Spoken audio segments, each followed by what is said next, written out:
एक बार राजा कृष्णदेव राय तेनालीराम के किसी तर्क से बहुत प्रसन्न हुए और बोले, तेनाली, तुमने आज मुझे प्रसन्न कर दिया। इसके बदले मैं एक पूरा नगर तुम्हें उपहार स्वरूप देता हूँ। तेनाली ने झुककर उनको धन्यवाद कहा।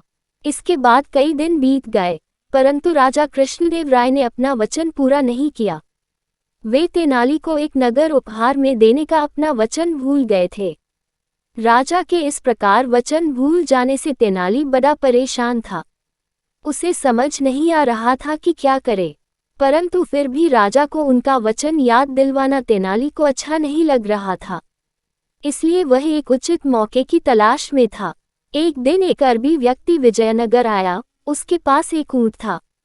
लोगों की भारी भीड़ ऊंट को देखने के लिए इकट्ठी हो गई, क्योंकि उनके लिए वह एक अजूबा था। उन्होंने ऊंट के बारे में सुना था, पर कभी ऊंट देखा नहीं था। राजा एवं तेनाली भी ऊंट नामक इस अजीबो-गरीब जानवर को देखने आए। दोनों एक साथ खड़े हुए ऊंट को देख रहे थे। राजा बोले, तेनाली, निस्संदेह ऊंट एक विचित्र जानवर है। इसकी लंबी गर्दन तथा कमर पर 2 कुबड़ हैं। मैं हैरान हूं कि भगवान ने ऐसा विचित्र तथा बदसूरत प्राणी पृथ्वी पर क्यों भेजा। राजा कृष्णदेव राय की इस बात पर तेनाली को जवाब देने का अवसर मिला और वह सदैव की तरह आज भी अपने उत्तर के साथ तैयार था। वह बोला, महाराज, शायद क्या बल्कि अवश्य ही यह ऊंट अपने पूर्वजन्म में कोई राजा रहा होगा और शायद इसने भी कभी किसी को उपहार स्वरूप नगर देने का वचन दिया होगा और फिर बाद में भूल गया होगा। अतः दंड के रूप में ईश्वर ने इसे इस प्रकार का रूप दिया होगा।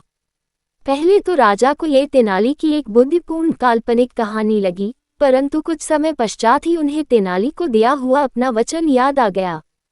अपने शाही महल में वापस आते ही राजा ने तुरंत कोषाध्यक्ष को बुलाया और उसे निर्देश दिया कि वह लिखित रूप में प्रबंध करे, जिसके अनुसार राजा ने तेनालीराम को पूरा एक नगर उपहार स्वरूप प्रदान किया है। पूरा एक नगर उपहार स्वरूप ग्रहण करने के पश्चात तेनाली ने राजा को धन्यवाद दिया और इस प्रकार एक बार फिर तेनाली ने अपनी बुद्धिमानी से काम लेकर राजा को उसका भूला हुआ वचन याद दिलाया।